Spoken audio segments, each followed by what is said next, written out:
Hello, and welcome to season 3, episode 23 of Quaint and Cozy KC. I am your host, Lady Renee. I'm a little under the weather. Technically, it is kind of a cold Sunday as I record this, and I actually technically recorded it the day before. But, thanks to my sinuses and allergy situations, I was just about to put a whole big wrap on it. And then this coughing fit just took over to the point where I'm like, I can't even edit that out. I mean, it was crazy. It was like mid word. It sounded wild. So I'm like, you know what? I'm going to take a little over the counter medication. I'm going to rest my voice a little bit and I'm going to come back strong. And so today we're going to talk about the Shoal Creek Living History Museum, and then the Atkins-Johnson Farm and Museum, the Orchid show at the Overland Park Arboretum that happened like the week before last, and then the Olathe Farmers Market at Black Bob, which is now kind of closed, but I just want to do a little recap, my experience there. And then I'm going to talk to you about some things that I've kind of have on my chest, including the importance of newsletters. I know you're like, girl, why are we talking about newsletters like it's 1998? Okay, hear me out though. I'm telling you, hear me out. And then finally, we're going to wrap up the show with I try to do some comfort shows. We're living in some wild times. So why not have a little comfort, especially if you're in the Midwest? The weather has finally started getting cold again, although in 2 weeks it could be like 85 degrees. We just don't know. But for the most part, I feel like, the colder weather is coming. It's committing. Okay. I felt like before we were kind of in a weird situationship with fall. It would be a little cold, but then all of a sudden it'd be hot again. It was going back and forth. It was all this stuff. I was very confused. Okay, let's start off with the Shoal Creek Living History Museum. Now, this was the last of my museums to kind of hit in Clay County because I've done, this kind of series. If you're on YouTube or TikTok with me, I think maybe I put them on Instagram as well, my Quaint and Cozy KC on Instagram. Um, you'll know that I've kind of gone to all these museums and I've kind of been cycling through them. But the Shoal Creek Living History Museum was a little bit more challenging because it's outside. So I had to make sure that the weather was good. I also didn't want to go. They have festivals and stuff. Where they actually open up like the buildings, right? But I didn't want to go then because I wanted to be filming things. And with other people there, I don't want to impede on their enjoyment because people are so polite in the Midwest. They're like, "Oh, you're doing a shot? Okay, I'll get out of your shot." No, ma'am, you paid to enjoy this with your family. I'm the one who kind of needs to adjust a little bit. So just to let you know, the buildings are only open when they have a special event. So I didn't go inside the buildings, which again, totally fine with me. And in fact, I prefer that because I want you to get so inspired by by this podcast that you're like, you know what? The next special event they have, I want to go so that I can kind of go inside and kind of look around, one of the structures. But I did walk around, and just to let you know, it is a lot of walking. Now, most of it's paved. So you can kind of kind of go down like a little paved trail and look at everything. Now, if you're someone that wants to be all up in the mix, that can be a little bit more challenging if you've got some mobility issues there. But if you just want to get like a view, just take that sidewalk, take that paved road, and do that. You can totally do that as well. And I did go kind of off the path just a couple times just to get closer to some of the structures, but for the most part, I stayed on the paved path whenever possible. And that's just because, the ground is uneven. I don't want to be twisting my ankles trying to get that good shot, right? And so if you follow me, you'll see I put a lot of videos up on YouTube. There's a couple of them on Instagram as well. And a lot of them are on not Facebook, but TikTok. They're on the Tickety Talkity as well under Quaint and Cozy KC. So you can kind of find little glimpses of these videos. I really enjoyed it. I think now I don't know what their situation is. They're open from sunrise to kind of dusk. And again, dusk is getting like really the light is kind of going out sooner. So whereas maybe, 2 months ago you could kind of go at 7 o'clock. You won't be doing that. You'll be lucky, I think, if you can get there by like 5 and kind of walk around because then they'll close the park again at dusk. So it's probably good if you're someone who works during the week to kind of try to catch it on Saturday or Sundays. I don't know as far as like weather things when they close, like what they did. I got really lucky. I went a couple weeks ago where it was still kind of like on the warm side. And so I was able to kind of and I went at like 3 o'clock in the afternoon. So I was able to kind of walk around. and there's some cute spots for picnics. I'm like, oh wow, this would be a nice little picnic place or just a place where you kind of like walk through with your coffee or whatever drink you have and just kind of walk through and look at the buildings, maybe take a couple pictures. There's also bison there. There's like a pasture for the bison. So of course, at first I was like, what's that? Something's moving. And I was like, oh my gosh, it's bison. So I took a couple pictures. I didn't get too close, right? I used kind of like the focus button, right, on my phone to kind of like, get closer without getting too close. And so yeah, definitely we'll go back and I'll definitely go back during a special event next year, next summer, where I can actually go in the actual buildings but for the initial one, I just wanted to kind of, give you a glimpse, an outside glimpse of what they have to offer. Now, next, I went to Atkins-Johnson Farm and Museum, and this is my home museum. I love this place. I know, like, I love chit-chatting with the volunteers a little bit, and they give me little tidbits of history, and they always have a really cute um, exhibit. And they've got something that, like, one room is just the exhibit room, and you walk around the room. I think it's Victorian, how Victorians mourn, and now this is going to be closing up, I believe, on the first or the second. It's going to be done. So. I think it's the first is going to be, I think, the last day. But so again, that's something to kind of keep in mind if, because I'm going to be posting this soon. So you only have a few days from when I post this and you hear it to kind of check that out. And then what they'll be doing is in December, they'll be doing like by appointment only, I think. They're going to be doing a program. Like I think they're going to have the cookies with Santa and Mrs. Claus, and they're going to have like kind of like an open house situation. But I think they're going to want appointment things because they're doing construction. They're going to be building an event center, which is going to be amazing. To host events and stuff. I mean, in my mind, I'm putting it out there. That'd be a great, cute place for like a once a month farmers market situation.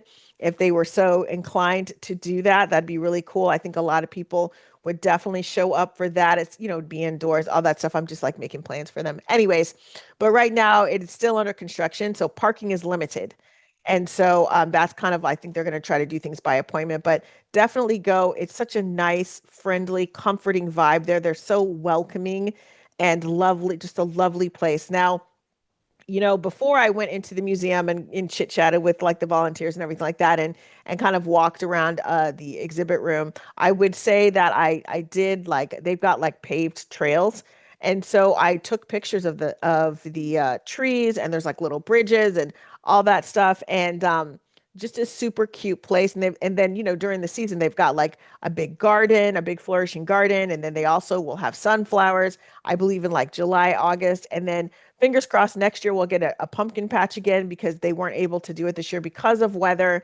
They just didn't get a good crop. But definitely, I love their pumpkin patch because you can just park your car, take pictures in the pumpkin field. They encourage it, and then buy your pumpkin and then go. Like you can either go to the desk and buy it, you don't even have to pick it up, or you can go out there and pick it yourself and as you take pictures and all that stuff. But it's all free. I mean, you have to pay for the pumpkins, but you don't have to pay to get on the lot. And for a lot of people that've got littles or you got a huge family, you're paying for the pumpkin experience, but you don't have to do hay rack rides and all that other stuff and pay for that. And so, again, that's helpful, but that's not this year because, there's no pumpkins this year, but just like for the future, something to keep in mind. Really lovely. I did a lot of videos. I did a lot of photos. I'm posting the current, like I took so many videos. So I'm in the process of actually posting said videos. I'll be doing that probably for the next few days and I'll, be sending, posting up pictures, all that stuff, just looking at all the greenery, watching the leaves change. I love doing that. Now I'm going to take you to the Orchid show that happened a couple of weeks ago in the Overland Park Arboretum. There was actually another show there as well, another like kind of a plant and brew thing where people like, got to drink some adult libations and then they were, had plants on hand and then our show that was on the upper deck if you're kind of familiar with their event center at the Overland Park Arboretum, and our event was on the lower deck and it was free and people walked around. We had a lot of vendors there from outside of the city. Some were like outside of the state and some were just kind of like outside of the city, like some, people that were, maybe within like 30, 40 miles of Overland Park. I loved it. I was a volunteer. It's like I am in the greater or I want to make sure I get this name right. I mean, it's my It's my actual organization that I belong to, but I always get it wrong. So it's the Orchid Society of Greater Kansas City. I always want to flip that. And so I was volunteering, and I'm a member of that. And I was volunteering, and I always like whenever I volunteer, I try to do the food. I try to always be like the food person or the greeter or something like that. But I'm pretty new to the orchid game, so I thought I should not be a greeter because they're going to ask me orchid specific questions, and I'm literally not there yet. Okay, but what I do know is food and how to get things together, all that stuff. So I was tasked with joining in and kind of like, helping to kind of keep things maintained, all that stuff, answer questions about, the food that we had to offer, all of that, which was right up my alley. But I loved, like on a break, I was able to go out, look at all the lovely orchids, and it was really tempting to try to buy them, but I'm barely, the one I have that I got for my birthday in April, I'm barely keeping that one alive. Okay. She is on a wing and a prayer and all that stuff. Right. And so I'm like, okay, I don't want to take on more orchids and be in the struggle on the struggle bus. So I opted not to do that, but I did talk to some of the vendors and they were just so lovely. And it was such a nice way to spend, I was a volunteer. So it was a nice way to spend a few hours, and then also during my break, because the other event was outside and they had like a polka, like someone playing the accordion, like polka music was playing, which I love. Warm weather and polka music, you need this in your life. And so the butterflies are migrating, and there was like this little migration station there, and one of the ladies that was running the food portion of the day, she was like, "You got to go out there on your break." So I went out there, I took a break, and I was out there probably for like I don't know 30 minutes or so, and I took pictures, and it was just so amazing, and just watching the butterflies just migrate. So I took a lot of videos. So again, that is up at Quaint and Cozy KC on my TikTok and my YouTube, and I think I might have posted it on my Instagram, which does feed into my Quaint and Cozy KC Facebook. And so yes, what a lovely time. I cannot wait for the next one. And again, and this is also a suggestion, the weather's getting colder and a lot of people are looking for community. Like, again, the Zoom calls and all that stuff and the online classes and stuff that the libraries put on, that's really great, for shut-ins, people that really can't get out. But if you're able to get out and you might want something a little bit more in person, but you don't want to commit to like, every week, right? Because that can be a little too much. Something like the Orchid Society of Greater Kansas City would be right up your alley because it's like once a month, and then sometimes there's like other activities, but it's pretty like when you're there, it's just a few hours, and then there's lectures, there's like the business meeting, there's like every week there's like a contest that you can vote in for like the Orchid. I was like, oh my gosh, that is so amazing, and then just talking to all the great people that have led interesting lives. And it's pretty affordable to join. It's like $25, something like that. So again, I mean, I know everyone's trying to, look at their budgeting right now, but it's something that is not going to be, too, it's not like it's $100 a year, which that sometimes for some people that could kind of get like, oh, hey, let me think about this. But it's like $25 um, a year. Okay, so moving on from there, I was also at the Olathe Farmers Market. Now at this time it is gone, like it's done. Like I think they believe they closed on the 25th of October, but I went the week before, and yeah, it was really fun. I met up with one of my friends I hadn't seen, like we talk every week, but I hadn't seen her in person for a while. Almost a year, was it a year, almost a year, maybe a little over a year. That just happens, when you talk on the phone with someone all the time, you forget you haven't seen them in person. So we met up, and I love the Olathe Black Bob Farmers Market because you're going to see eclectic people, and it's always busy. And I think, we met up there, I think around maybe 10 or 11, something like that. So a lot of the people were kind of coming and going, and it's the kind of farmers market where people don't linger, okay? They come to buy their produce, to buy whatever, their craft. Like it's kind of the same people I recognized from the last time I was there, a year or so ago. And so they're there to pick up their items and go.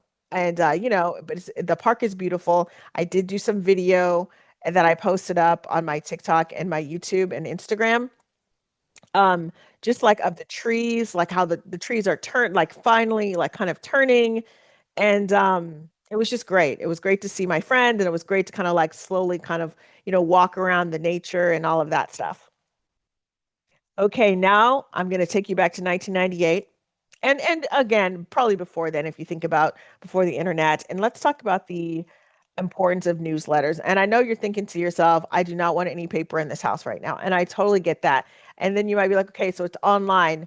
I don't want anything else in my inbox. And I totally get that. But if you're looking to kind of create community in the sense of like, learn new skills or just, have some place to go during the colder months, I think sometimes what happens is that we batten down for the cold months, and that's fine. The race up to the holidays, like all that stuff. But it can get a little isolating for some folks. Maybe your people live further away, or they've got kids in that active phase, or they're taking care of elder people and they're in that active phase. So while you might talk to your friends, you might not get to hang out with them as often as you'd like. So this is where the newsletters come in, right? Because there's community events, and how I found the Orchid Society of Greater Kansas City, there was like an event thing on Facebook, and it was right before my birthday. They were having an orchid auction. I'm like, that sounds amazingly interesting. So that's how I kind of, got joined up with them. They had an event that I saw because I follow something on Facebook, and I saw it. And I was like, oh my gosh, I got to go there. So I think newsletters are great for learning about community events, um, like, local, state, national ones that you might want to try to go to.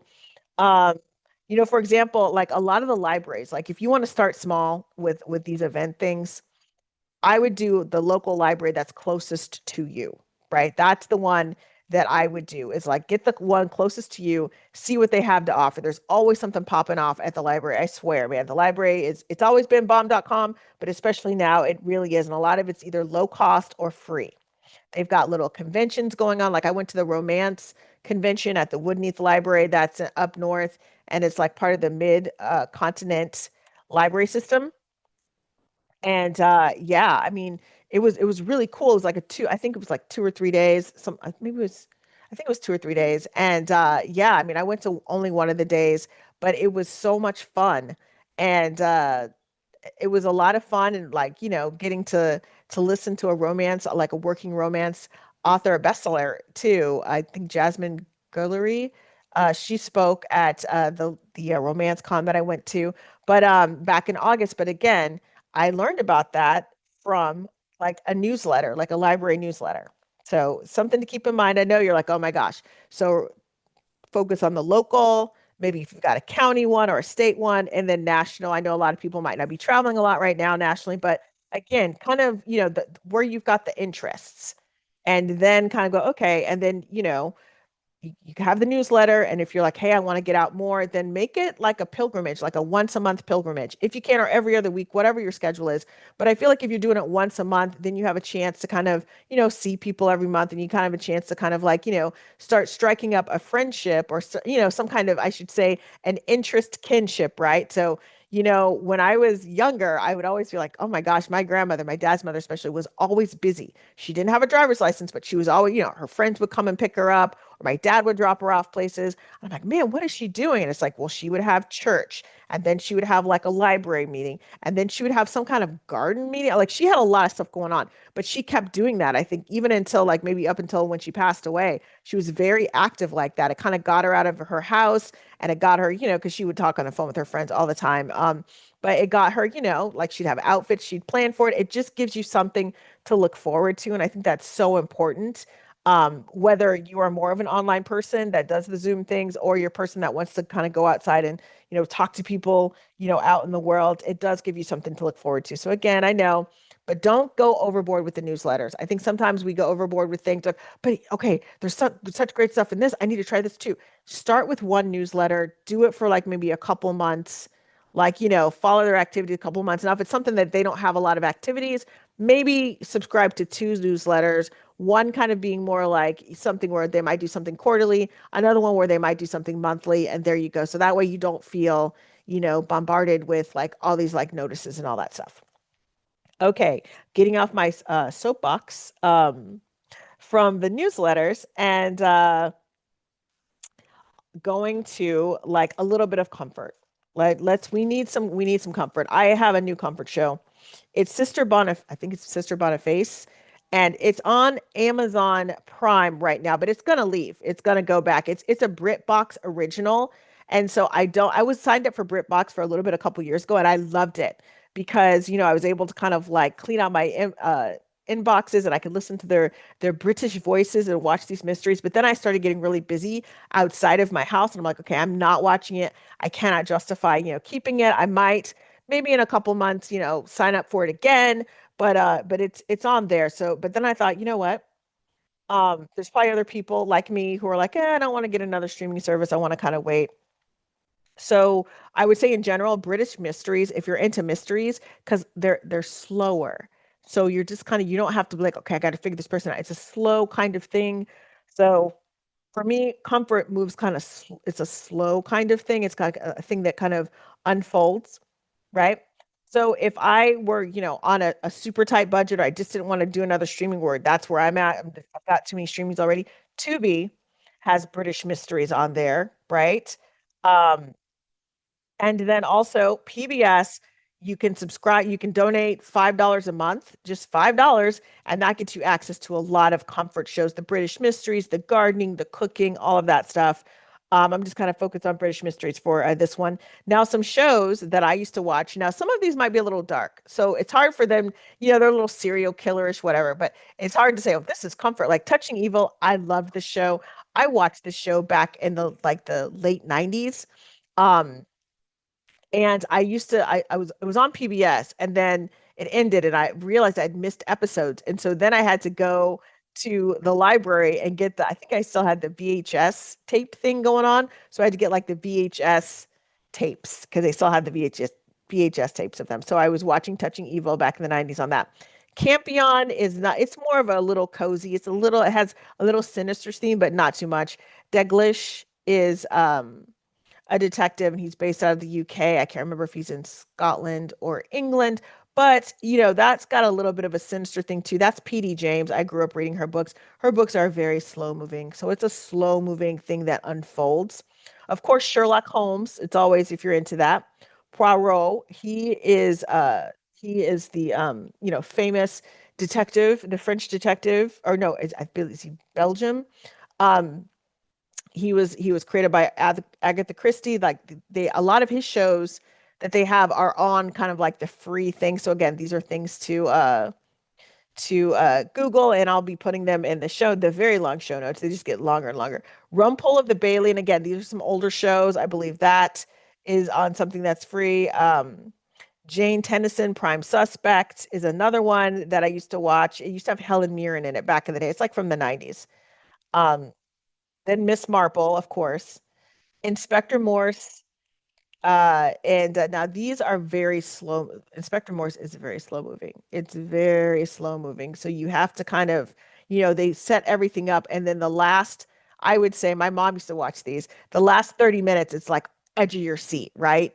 And I think a lot of them are like part two. They've got two parts. So the first part, they're setting everybody up.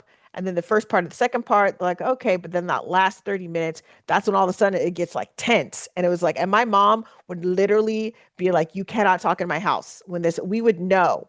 Like, or she'd call us ahead and be like, mystery, like, tonight's PBS mystery is Inspector Morse. Please do not call me until after this certain amount of time, unless it's an emergency. And even then, think about what an emergency means. Like, she was very serious about this. And then Cadfael, I think it's Cadfael. I think I'm pronouncing it right. I might not be. But so yeah, that's about I believe he is a monk living in the 14th century. I think it's the 14th century. I could be wrong. So it's, again, these are I'm just kind of spitballing here, giving you some ideas. I will put them in the show notes. And, anytime, and if you're like, man, Miss Marple, that's okay, but I want something Miss Marple-ish, but not Miss Marple, then, do an internet search on things that, mysteries that are similar to Miss Marple. Okay. Now, that is all I have for today for this show. It's a little on the shorter side, but that's okay. I feel like, when I first started this podcast, I wanted to do like 45 minutes, like, the kind of stuff you can kind of commute in. But now I'm more like, okay, are people commuting in the same way? Maybe they are, maybe they aren't. I don't know. But instead, I'm like, maybe I need to make this one of those things where it's like, it's a pop of comfort, right? It's like, you're doing your laundry, it's like you're taking up like a thing of laundry, something like that, a smaller pop of comfort. I might in the future, I would say this in the future, I might try to make them longer, but for right now, this is all I got. And just a little bit of comfort for you. there's some things, because the weather is getting colder, there's some regrets that I have, things that I did not make the train. They have this train in Belton, the excursion thing. I missed it this year. I was doing everything I could, but I just had so many things booked up. Just about every weekend I had was like pre-booked up. And when you're doing your calendar, you're like, oh, that's fine. I'm open that weekend. I'm open that weekend. And pretty soon you've got 12 weekends completely booked. So that's something for me in the future I want to work on, is not being booked every weekend with something. I want to have a slow weekend. I've only had a couple of those where like I had nothing going on except for just my own life. So I'm kind of, you know, and even now, I am booked through November, the first 2 weeks of December. And then I might have a little bit of a break. And then I'll be, with the Christmas holidays, all that stuff, I'll be like, I'll have those like the last couple of weekends of the year will be booked as well. So, again, it's a blessing to be booked in a lot of ways, but dang, I do kind of like, I do want to get better at having like maybe like if I could shoot for one free weekend a month, that would be amazing. But yes, the Belton Railroad excursion thing is over for the year. And I'm also eyeing, there's like a little miniature train in Liberty, but I don't know. I've got to check that out. I don't know if when the weather gets colder, if they still do it. Like, I don't know. I've got to check that out because that was also on my list for summer plans. I had some goals, but I'm excited that I did hit up all my goals as when it came to Clay County. And then I'm going to start working on the Platte County museums. I've gone to a lot of them, but there are still a couple that I have not gone to. So, I've got some museums in St. Joe I didn't get to go to. I did not realize St. Joe had so many museums. So that's another one. I'm kind of looking at Weston. There's a silk museum I wanted to check out. I haven't gotten there. There's another museum nearby, and then there's some museums in St. Joe that I just didn't get to because I didn't have, enough time. But, this time going out, maybe I can hit up a couple more. And on that note, thank you so much for supporting me. I am at quaintandcozykc.com. I'm also at Quaint and Cozy KC on Instagram, Facebook, YouTube, and the Tiki Talkie. Okay, take care, everyone, and I will talk to you soon.